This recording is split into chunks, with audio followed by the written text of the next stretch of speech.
সেমিফাইনালের মতো গুরুত্বপূর্ণ ম্যাচে সাকিব আল হাসানের সাথে এটা কি করলেন কায়রন পোলার্ড। মানে কায়রন পোলার্ড কি ভালো হবে না? কায়রন পোলার্ড কি নিজের এই খামখেয়ালি অধিনায়কত্ব থেকে বের হয়ে আসবে না? সে নিজেকে আসলে কি মনে করছে সেটাই এখন বুঝে আসছে না বাঙালি ক্রিকেট সমর্থকদের। প্রিয় দর্শক, আপনি একটু আবার চিন্তা করেন, এর আগেও আমরা দেখেছি এমআই আমিরাটসের জার্সিতে শুরুর ম্যাচগুলোতে সাকিব আল হাসানকে ব্যাট বলে ব্যাপক অবহেলা করেছেন কায়রন পোলার্ড।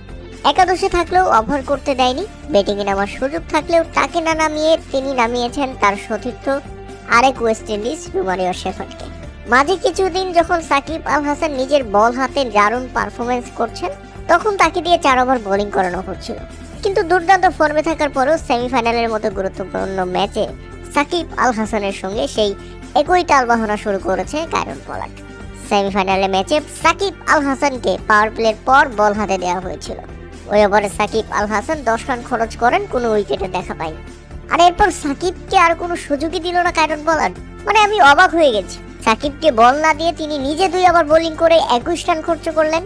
রোমারিও শেফার্ডকে বোলিং এ নিয়ে আসলেন, সে 2 ওভারে 26 রান খরচ করে গেল, অথচ সাকিবকে আর একটা ওভার বোলিং দিল না।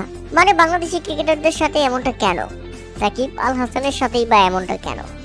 এমআই আমিরাটসে সাকিব আল হাসান ব্যাপক অপমানিত হয়েছেন।